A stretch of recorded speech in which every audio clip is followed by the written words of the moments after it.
Hi everyone, আসসালামু আলাইকুম। সবাই কেমন আছেন? আশা করি সবাই আল্লাহর রহমতে ভালো আছেন। আমি তো আজকে পদ্মার পাড়ের মামাঘাট বাসায় নিয়ে এসেছি, সেটা আপনাদের সাথে শেয়ার করতেছি। আমি মামাঘাটের ভিডিও দেখে দেখে অনেক লোভ চলে আসে। সবাই খাওয়ার ভিডিও দেয় ইউটিউবের মধ্যে, ওইগুলা দেখে মন চায় ওইখানে গিয়ে খাওয়ার জন্য, কিন্তু ওইটা তো আর সম্ভব না। তাই নিজের বাসার মধ্যেই মামাঘাট নিয়ে এসেছি। আঞ্চলিক ভাষা একটা আমাদের এদিকে কথা বলে যে ডালের স্বাদ খাটা দিয়ে পূরণ করা আর কি। আমি তো এখন আর বাংলাদেশে গিয়ে মামাঘাটে খেতে পারবো না, সেই জন্য বাসায় ট্রাই করলাম। আমি এখানে একটা ইলিশ মাছ নিয়েছি, এখন এগুলো সুন্দর করে পিচ করে নিতেছি। আমি কাঁটাটা কেচি দিয়ে কেটে নিয়েছি, এখন আমি এগুলোকে সুন্দর করে পিচ করে নিতেছি। আসলে ওইখানের খাওয়াগুলো দেখলে অনেক মিস করি সব কিছু। আর আল্লাহ আমাদের জন্য যে কত নেয়ামত রেখেছেন এটা বলে শেষ করা যাবে না। আল্লাহর কাছে হাজার হাজার শুক্রিয়া। ইলিশ মাছ আমাদের জাতীয় মাছ। এক একটা মাছের স্বাদ এক এক রকম, কিন্তু ইলিশ মাছের টেস্টটা আল্লাহ অন্যরকম করে দিয়েছে, সব মাছ থেকে একদম আলাদা করে দিয়েছে। এখন আমি মাছটা সুন্দর করে কেটে নিতেছি। আর ওইখানের প্রত্যেকটা ভিডিওর মধ্যে সবাই বলে যে আপনি মামাঘাটে যাবেন অথচ ইলিশ মাছের লেজ দিয়ে ভর্তা খাবেন না, এটা তো হতেই পারে না, এটা নাকি অনেক টেস্ট। তো আমি আজকে যেহেতু বলতেছি মামাঘাটের সিস্টেমে খাওয়া খাবো, তাই আমি ওদের মতো লেজ ভর্তা করার চেষ্টা করব। আমি পুরা লেজটা এখানে কেটে নিয়েছি, এরকম কেটে কেটে দুই পাশে কেটে নিয়েছি যেন ভালোভাবে ভিতরে হয় আর মশলাগুলো ঢুকে। আমি এখন মাথাটাও সিস্টেম করে নিতেছি। মাথাটা খুব একটা শক্ত না, আমি হাত দিয়ে একদম পুরো পরিষ্কার করে নিব। ভিতরে যে ফুলকোগুলো আছে লাল লাল ওইগুলোও বের করে নিব।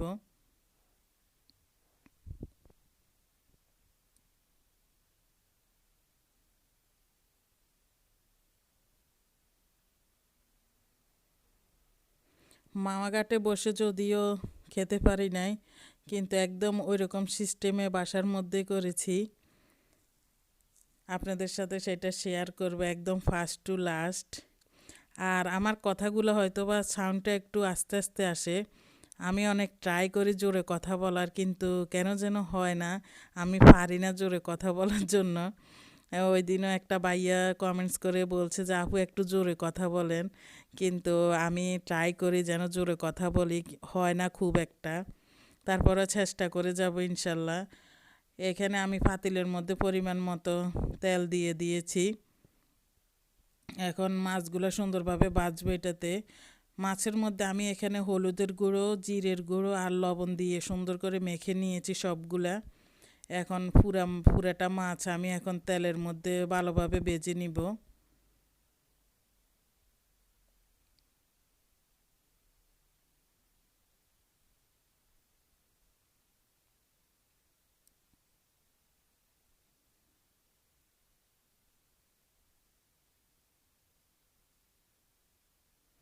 আমাদের আমাদের ফ্যামিলির সবাই ঢাকাতে খুবই কম যাওয়া হয়।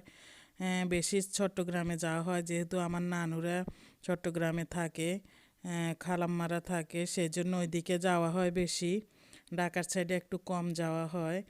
এই তো বিদেশের কারণে আসা যাওয়ার সময় বা কোনো কাগজপত্র রেডি করার সময় ওইদিকে যাওয়া হয়, এমনিতে যাওয়া হয় না খুব একটা। আর মামাঘাট তো ঢাকা থেকেও দেখি যে 2 ঘন্টা লাগে বাসে করে। তো ওইখানে যাওয়া তো একদম সম্ভব হবে না আমাদের, যেহেতু আমরা কুমিল্লার সাইডে থাকি, ওইদিকে যাওয়া পড়বে না। কখনো যদি আল্লাহ বাঁচিয়ে রাখে, আল্লাহ রিজিকে রাখে, হয়তোবা যাওয়া হবে, কিন্তু নর্মালি হয়তোবা খুব একটা মানে শিওর না যে ওই দিকে যাব। আমি এখন মাছগুলো একদম মিডিয়াম আছে ভেজে নিব মচমচা করে। যেহেতু ইলিশ মাছের আলাদা একটা টেস্ট থাকে, সেই জন্য মাছটা যদি অনেক বেশি ভাজা হয় তাহলে পুরো স্বাদটাই নষ্ট হয়ে যায়, আবার একদম কাঁচা কাঁচা যেন ভাবটা না থাকে।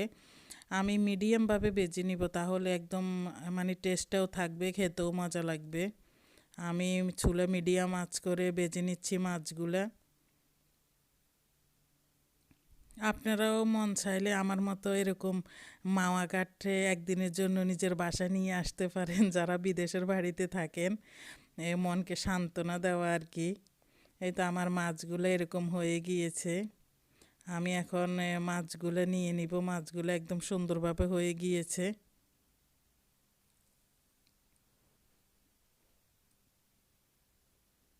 মাছটা হওয়ার সময় আমি এই ফাঁকে লেজ ভর্তা করার জন্য ওইখানে ওই মাছটা রেডি করেছি। ভেবেছিলাম অনেক কাটা হবে, কিন্তু ওই রকম বেশি কাটা হয় নাই। তো আমি ওইগুলো সুন্দর করে কাটা বেছে বেছে মাছগুলো রেডি করে নিয়েছি ভর্তার জন্য।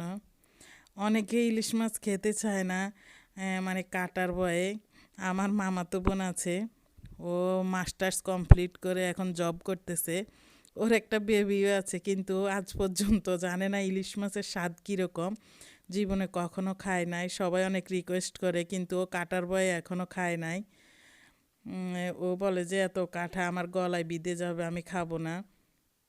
এরকম আর কি। কাটা বেশি হলেও কিন্তু মাশাল্লাহ অন্য সব মাছ থেকে মাছটা অনেক বেশি টেস্ট, অনেক স্বাদ লাগে এগুলা। আর পদ্মার ইলিশ, চাঁদপুরের ইলিশ তো একদম নাম করা। ওই দুই ঘাটের ইলিশ তো আমাদের দেশে অনেক বিখ্যাত। আমি যখন দেশে ছিলাম, 16 সালে দেশে গিয়েছিলাম, তখন চাঁদপুরে গিয়েছিলাম। চাঁদপুর আমাদের ওই দিক দিয়ে খুব একটা দূরে না, সেজন্য চাঁদপুর যাওয়া হয়েছে, কিন্তু মামাঘাটে যাওয়া হয় নাই। এ ফাঁকে আমি বেগুনও বেজে নিয়েছি, যেহেতু বেগুন কেটে নিয়েছি। এখানে হলুদ, জিরে আর লবণ দিয়ে বেগুনগুলো মেখে নিয়েছি। যেহেতু বলেছি মামাঘাট বাসায় নিয়ে এসেছি, তাই মামাঘাটে একদম পুরো যেভাবে যেভাবে করেছে আমিও পুরো ওইরকম ট্রাই করতেছি। বাকিটা আপনারা কমেন্টসের মাধ্যমে জানাবেন কেমন হয়েছে। আমি এখন মিডিয়াম আছে বেগুনগুলো বেজে নিব। খেতে বসে আমার হাজব্যান্ড বলতেছে বেগুনগুলো তো অনেক মজা হয়েছে। আমি বলি হ্যাঁ, অনেক মজা হয়েছে। ওর অনেক ভালো লেগেছে বেগুনগুলা। এই তো আমার বেগুনগুলা ভাজা শেষ। আমি এখন বেগুনগুলা মাছের সাথে নিয়ে নিব।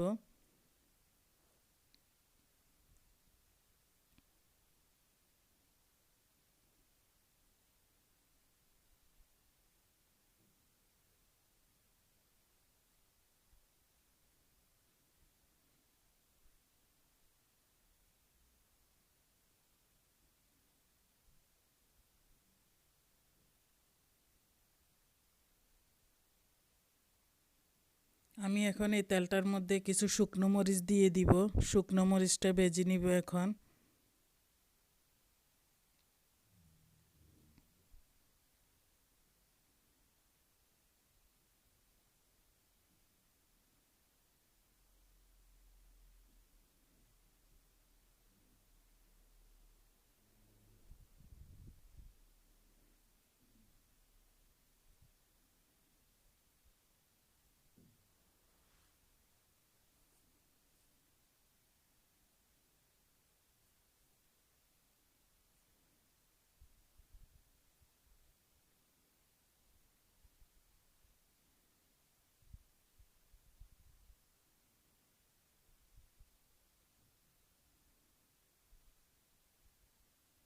শুকনো মরিচগুলো একটু মাথা দিয়ে একটু এ, ছিদ্র করে নিয়েছি, কারণ এগুলো ফুটতে পারে, সেই জন্য রিক্সে যায় নাই। এগুলো ওইভাবে একটু ছিঁড়ে দিয়ে এরপরে তেলে ভাজতেছি। আমি সবসময় এমন করি, যখনই মরিচ ভাজতে নেই ওইভাবে করি, কারণ এগুলো ফুটতে পারে, সেই জন্য ওই ভয়ে আগে থেকে এগুলোকে মানে মাথার মধ্যে একটু ছিঁড়ে দেই নখ দিয়ে, তাহলে আর ফুটবে না কখনো। আমার মরিচগুলো ভাজা শেষ। আমি সবগুলো একসাথে প্লেটে নিয়ে নিচ্ছি।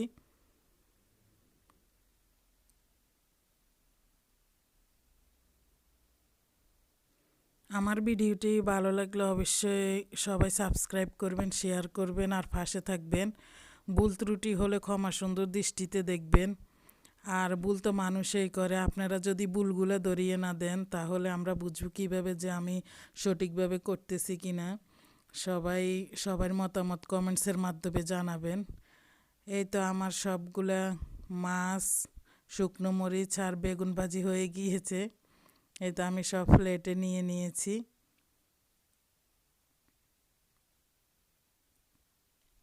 এখন আমি লেজ ভর্তাটা করব। লেজ ভর্তার জন্য আমি এখানে ধনিয়া পাতা কেটে নিয়েছি, আর এখানে পেঁয়াজ কুচি নিয়েছি, আর এটা হচ্ছে লেজের মাছগুলা কাটা ছাড়া করে নিয়েছি।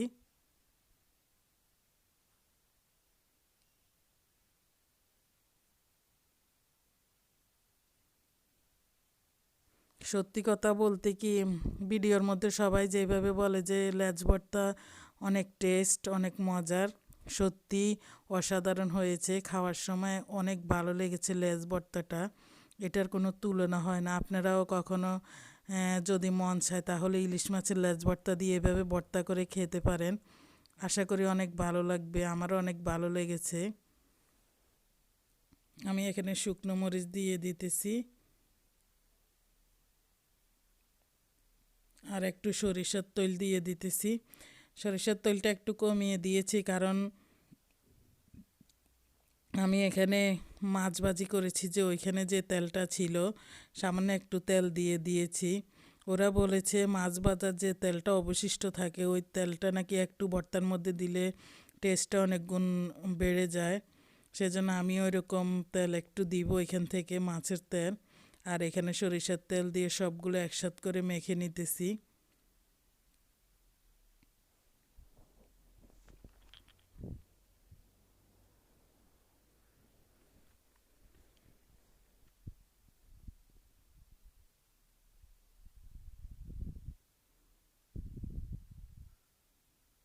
আমি এখন পরিমাণ মতো লবণ দিয়ে দিব, যেহেতু আমি মাছ ভাজার সময় লবণ দিয়েছি, তাই আমি এখানে বেশি পরিমাণ লবণ দিই না, আমি অল্প একটু পরিমাণ দিয়েছি পেঁয়াজের জন্য, ধনিয়া পাতার জন্য। তো আমি অল্প একটু দিয়ে এখন আবার সুন্দরভাবে সবগুলো একসাথে মেখে নিব।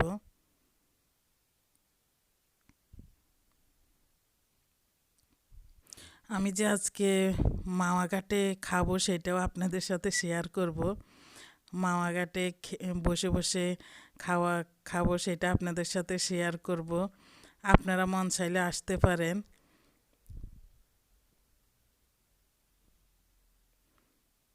এই তো আমরা মাওয়া ঘাটে বসে গিয়েছি, এখন খাবো। আমি আর আমার হাজব্যান্ড একসাথে বসেছি।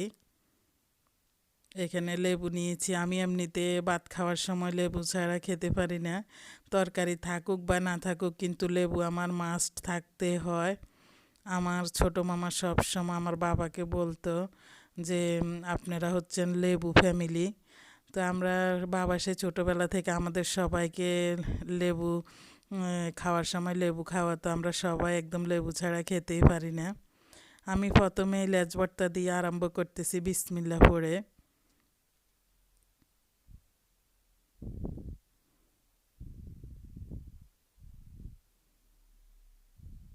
বিসমিল্লাহির রহমানির রাহিম পড়ে আল্লাহর নামে শুরু করতেছি। আল্লাহর অশেষ নেয়ামত খাচ্ছি। আমি হাত দিয়ে যখন মাছ আর বেগুন দিতেছি, আমার হাজব্যান্ড বলতেছে তুমি হাত দিয়ে দিতেছো কেন, চামচ কোথায়?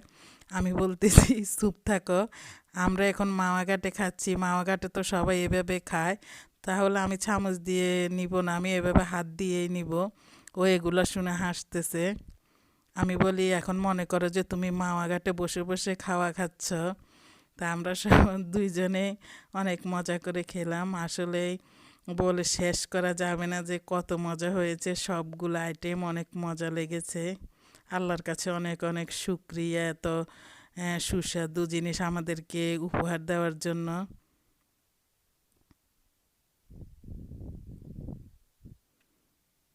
এখানে শুকনো শুকনো খাওয়ার পরে আমার হাজব্যান্ড আর খেতে পারতেছে না, সেজন্য ডাল নিয়েছে। আমিও ভাবলাম আমিও একটু নেই। ওই প্লেটটাতে করলা ভাজি আছে। তো আমার হাজব্যান্ডও ডাল নিয়েছে, আমিও একটু নিলাম। কারণ ডাল আর লেবু একসাথ করে খেলে অনেক টেস্ট লাগে। যারা খেয়েছেন তারা তো জানেনই, অনেক মজা লাগে পাতলা ডালের সাথে লেবু দিয়ে।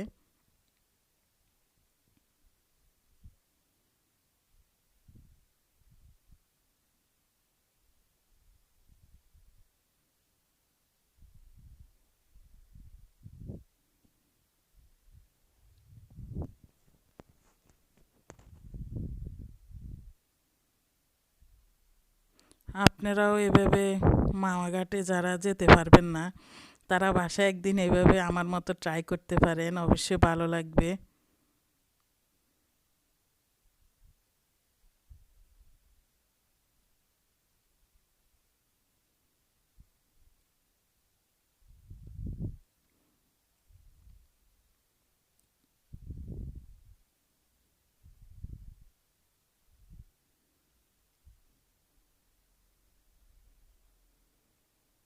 মাছটা অনেক মজা হয়েছে, একদম দেশের মাছের মতো স্বাদ, পুরো ওই রকম ইলিশ মাছের অরিজিনাল গ্রানটা। আমি একটু ডাল নিতেছি। আর এক এক ডিস্ট্রিক্টে এক এক রকম, অনেক ডিস্ট্রিক্টে দেখেছি যে একটা তরকারি নিয়ে খায়, এরপরে এক আইটেমের ভর্তা দিয়ে খায়। আমি ওরকম পারি না, আমি সব সময় একদম যত আইটেমের তরকারি আছে প্লেটের পাশে একটা একটা করে নিয়ে পরে সবগুলো একসাথে নিয়ে খাই। অনেক সময় অনেকে এগুলো নিয়ে হাসাহাসি করে, আমি বলি একটা একটা নিয়ে খাবো। আমি যেহেতু ভাত একবারে নিব, আমি কি জন্য একবার এক একটা দিয়ে খাবো, আমি একসাথে সবগুলো নিয়ে খাবো। আমি কখনো ভাত দুইবার নিতে পারি না, আমি প্লেটে ভাত অল্প নিলে অল্প, বেশি নিলে বেশি, এই প্রথমগুলো দিয়ে খাওয়া হয়, সেজন্য আমি তরকারি সব একসাথে নিয়ে নিই। আশা করি ভিডিওটি আপনাদের অনেক ভালো লেগেছে। তাহলে অনেক বক বক করেছি আজকে আর না, আজকের মতো এখানে শেষ। সবাই ভালো থাকবেন, আল্লাহ হাফেজ।